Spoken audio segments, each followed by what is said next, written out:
All right, so let's go ahead and get up our mock user interface up here real quick, and let's talk about scale. So when applying scale, there's a few important considerations that we have to make. First, should it be readable? Or in other words, the item that we're considering scale, is it a piece of type or a text that somebody needs to read? And then second, how much space do we have available? Or conversely, how many elements do we have to design for given the amount of space that we have available to us? All right, so let's take a look at the first question here. So scale and type, paragraph text should be no smaller than 16 pixels, generally speaking. So when I say paragraph text, I'm talking about the main body of text that you have on a website. Generally speaking, you don't want to go less than 16 pixels. Now, of course, there are some elements where you can get away with going smaller than that. And of course, larger elements like headlines and such can go much larger than that. And then also adjust the type scale to reinforce what's called the visual hierarchy. And that's one of the UI design fundamentals that we haven't yet covered, but we'll cover it last. And basically, visual hierarchy is the principle of arranging elements to show their order of importance. And that's a definition from interactiondesign.org. And so if that sounds confusing, don't worry, we're going to cover it real shortly here in this video. So let's take a look at this example. We can see that we changed one element, and that is the subheadline right down here. It is, objectively speaking, too small. All right, people are going to have a hard time being able to read that. People with vision impairment issues, and also in terms of visual hierarchy, it just doesn't fit in well. So the first element a person will read is going to be this headline, which is typically what you want. So you're going to make it larger, or in other words, it's going to have a larger scale. It's also bold and it's high contrast. So this is designed well. But then the next element, which is the subheadline, which would be kind of like the second most important element or type element that you want somebody to read, is just way too small. Somebody might just skip this, their eye rather, and their attention might go straight to the call to action, and that may not be necessarily what you want. So I would say the smallest would probably be right around this scale right here. It's still large enough so that people can read it. But you wouldn't want to go any smaller than this, in my opinion. And then also, you wouldn't want to go larger than that. So that would be the max scale. Any larger than this, and then you start to lose white space, and then design becomes cluttered. So as always, there's usually a middle ground somewhere that will work. And it's an area of relative subjectivity where it's kind of based on a personal preference. For me, I like this right here as is. So let's take a look at visual hierarchy in this sense, which might be a completely new term to you. Right here, we have pretty much no established visual hierarchy. All of the type elements are styled exactly the same. They have the same contrast because they're all white. They're the same font family. They are the same exact size or the scale.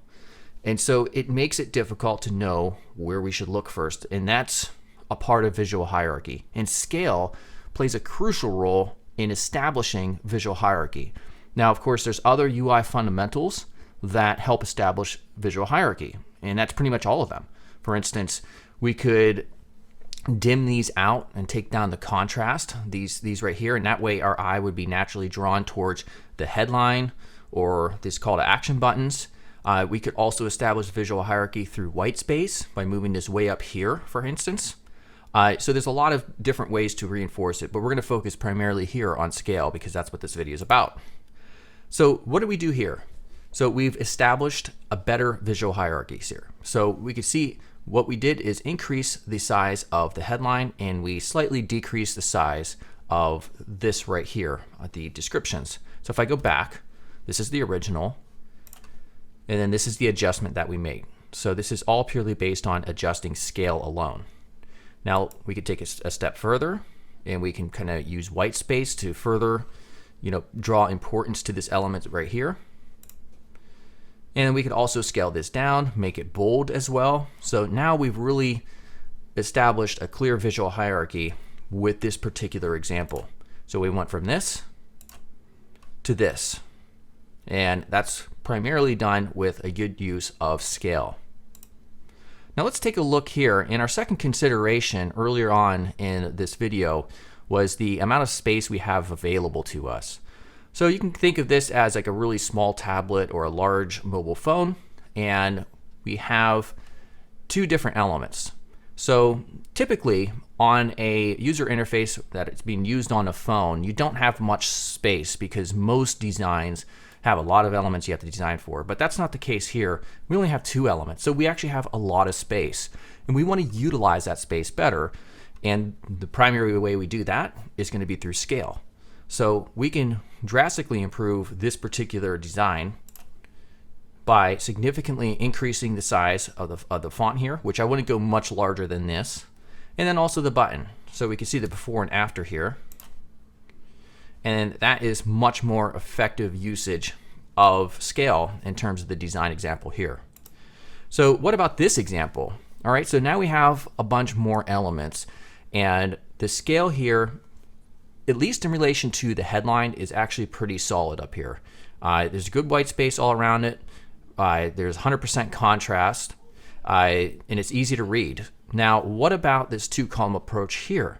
Well, upon first glance, if you don't have a great eye yet developed, you might think there's not much wrong with this, but we can drastically improve this by scale, pretty much scale alone. So watch what happens when we apply a good usage of scale in order to establish a better visual hierarchy. All right, so everything is just a lot easier to read now. Let me go back and just show that.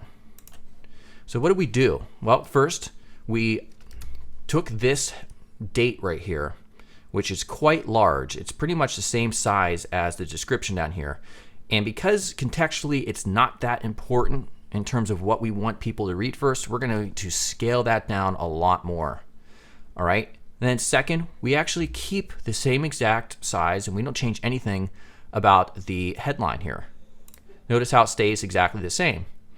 And then secondly, we scale down the size of the description so that the eye is more naturally drawn towards the headline because that's the most important element. And that way we establish a much better visual hierarchy. Finally, we have the button. I see a lot of people, new designers, make this mistake often. They'll have large text inside of their buttons, but not much white space inside.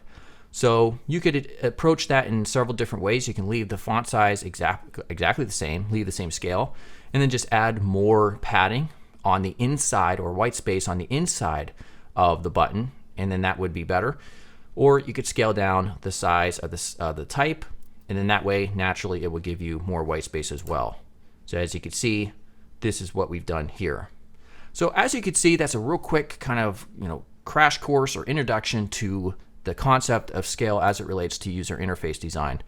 Now that you have an understanding of it, now it'll be, in the future, we're going to really apply the concept of scale as well as all the other UI design fundamentals so that you'll have a really solid eye in terms of working with it and ultimately creating great user interface designs.